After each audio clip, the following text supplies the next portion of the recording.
Hot hatchbacks are arguably one of my favourite classes of cars, and in this video I talk to you about 10 almost hyper hatch levels of car. All of them can be bought for under £30,000, which is pretty good for the level of performance you get out of them. So let's not waste any time and jump straight into it. If you like this video, do hit the like button, I'd really appreciate it, and subscribe as well if you're new here. Without further ado, let's get into the video.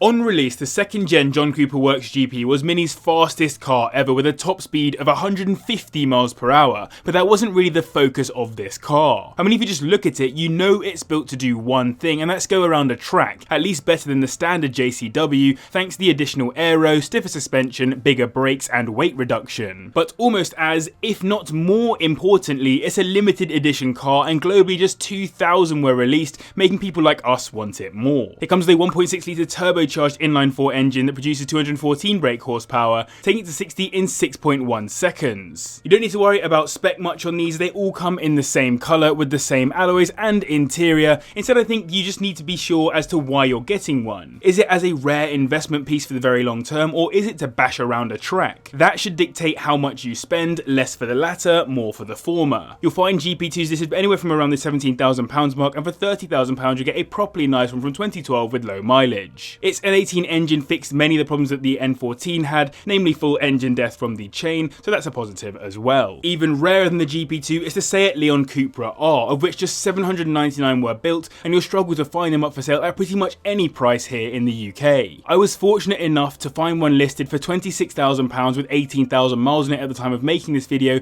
but in the past there have been plenty of occasions where I've seen absolutely zero available. It shares its engine with the Golf R, but unlike the Golf, it is front wheel drive only, which to be fair is more in keeping with how you'd expect a hot hatch to put its power down. That engine is a 2 litre turbocharged inline-4 which produces 305 brake horsepower, which will get it to 60 in 5.6 seconds, which is not bad at all for a front wheel driver. Yes, the Golf R is faster, but reviews are very positive about the handling and the feel that the Cupra R gives. Plus, it's incredibly rare, as just 24 right-hand drive models were built, meaning if you have one, it really is one of a kind. It comes in colours that you now expect from the split-off Cupra brand, as if it was a precursor to that brand, and the interior is nice and aggressive, similar to the Golf GTI, just with Seat badging. Water pump failure is common on that engine, and carbon buildup is a problem too, but generally it's a pretty strong engine. The Civic Type R has set the standard for some time as to how a front wheel drive hot hatch should perform, particularly on track. You don't need to buy a crazy, more expensive, more flary example of the FK8 Civic Type R, because it comes that way as standard,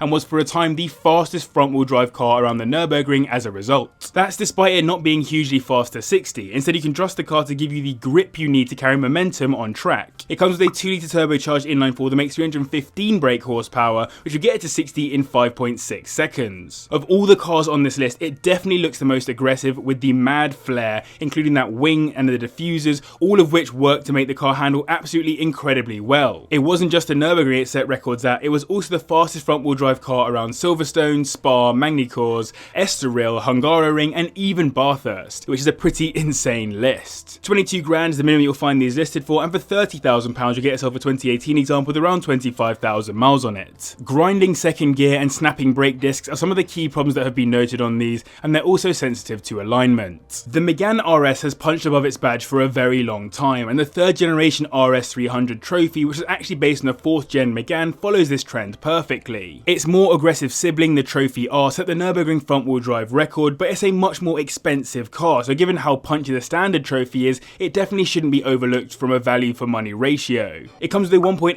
litre turbocharged inline-4 engine which makes 295 brake horsepower, which will get it to 60 in 5.5 seconds. It was developed with help from Nico Hülkenberg when he was at the Renault F1 team, and has stiffer suspension along with a bunch of lighter materials including the battery and some slight engine modifications including a different turbo and cylinder head. Net, this means the car has 420 Nm of torque if you go for the paddle gearbox, and slightly less if you get a manual. A really interesting addition is all-wheel steering too, which helps to give it a slightly more aggressive turning circle and to understeer ever so slightly less. £24,000 will get you into one of these, and for £30,000 you'll be looking at a 2020 example with around 15,000 miles on the clock. As it's relatively new, there aren't too many problems reported with it, but oil pressure solenoids did have a problem early in the car's life. The Golf GTI is one of the pioneers of the hot hatch world, given the Mark I GTI was certainly not the first hot hatch, but it is the one most people remember. The Mark VII Golf came came with a bunch of cool versions of the GTI, but for under £30,000 you'll get yourself the TCR, built as the road-going version of a touring car racing Golf. So clearly it had track handling in mind from day one. It comes with a 2-litre turbocharged inline-4 engine that makes 285 brake horsepower, taking it to 60 in 5.4 seconds, and by the way, this is the final front-wheel drive car on the list. The whole idea of this car was to make an incredibly engaging car to drive, so from that perspective, owners know it's far more fun than a Golf R, but it's also slower still. There are also around 850 of them on the roads in the UK, so they are pretty rare, and they do look cool on the outside with some additional aero and some go faster stickers with more power too.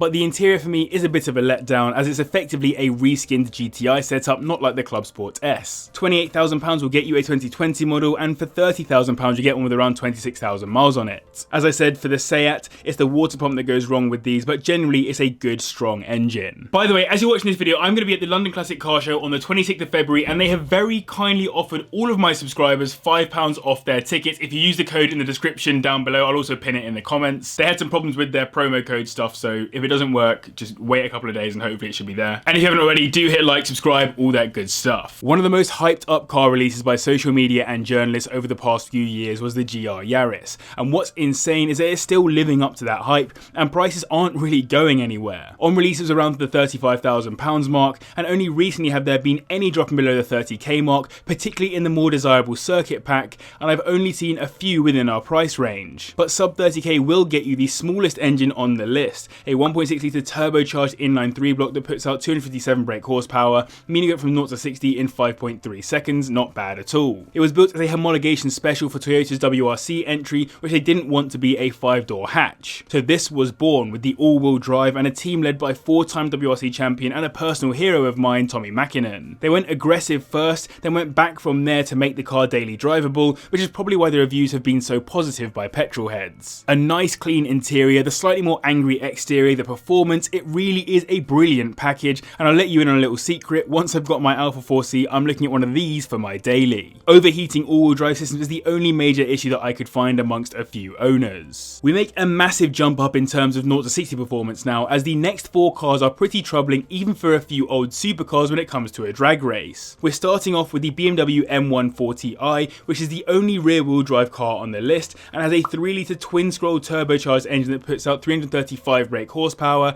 and will do 0 to 60 in 4.6 seconds, not bad at all. It followed on from the M135i model and is effectively a 1 Series M car, just that BMW refuses to besmirch the M1 or the 1M names based on those two cars both being sought after classics to different levels. The cool thing about the M140i is that it can look less assuming or more assuming depending on how much M performance stuff you have on it. It doesn't look as aggressive as the A45, but considering you get the rear wheel drive fun, still some luxury, and to be honest, a slightly better made interior in terms of quality, it's a great substitute. You'll find these listed from around £15,000, and for £30,000 you get a 2018 model with around 20,000 miles on it. Crankshaft sensor problems are known on some models made in 2018, which is worth noting, but you should be able to have this replaced by BMW. Despite all the rallying pedigree of the Focus Mark 1 and Mark 2, neither RS model got the all-wheel drive that their rallying counterparts got, which was a crying shame. Strange then that the 3rd gen Focus RS, which didn't have a Ford WRC entry, did get all-wheel drive, which helped it have pretty unbelievable performance. It comes with a 2.3 litre turbocharged inline 4 engine that makes 345 brake horsepower, taking it to 60 in 4.5 seconds, and has the added benefit of being the final Focus RS generation, at least for now. The 3rd gen RS is not the most sought after example right now, given people really like the Mark II,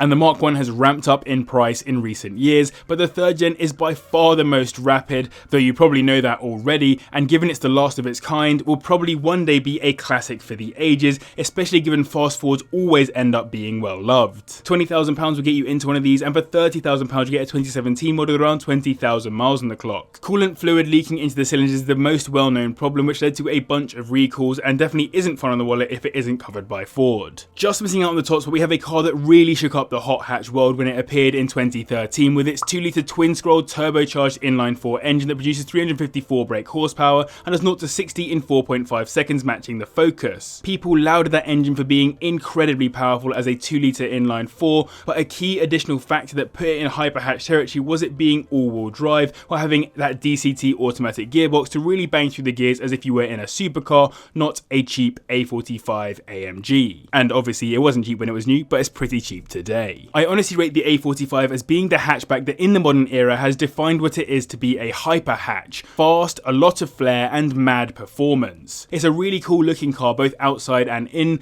though material quality has been a bit questionable in some places, and some owners have had problems with jerky gearboxes, which often leads to cases where there are actual gearbox problems. These have really sunk to very low levels now, with bruised examples going for around £15,000, while 30k will get a 2017 example with around 13,000 miles on the clock. My favourite engine on the list also happens to belong to the quickest car on the list, the second generation Audi RS3, which is blessed with a 2.5 litre turbocharged inline-5 block that makes 361 brake horsepower, taking it to 60 in 4.2 seconds, almost 2 seconds faster than the Mini that we started this list with. The only letdown on the RS3 for me is the interior not being particularly interesting. It's nice, but not that inspiring when compared to the A45 or other equivalents. Outside of that, the exterior looks incredibly aggressive, and an inline-5 always sounds good in my opinion, especially with the right exhaust attached. But it's not just speed, it does actually turn well and do decently on track, particularly if you get one that has been optioned with carbon ceramic brakes, which to be honest feels a bit much for an RS3, but pretty cool nonetheless. Net against the Audi, you might be better off in the Golf R or the Focus RS I mentioned before, as they've actually done better in independent tests, but if like me you're a fan of the four rings, it might be the right car for the job. £23,000 will get you into one of these, and £30,000 will grab you a 2015 model with around 25,000 miles on it.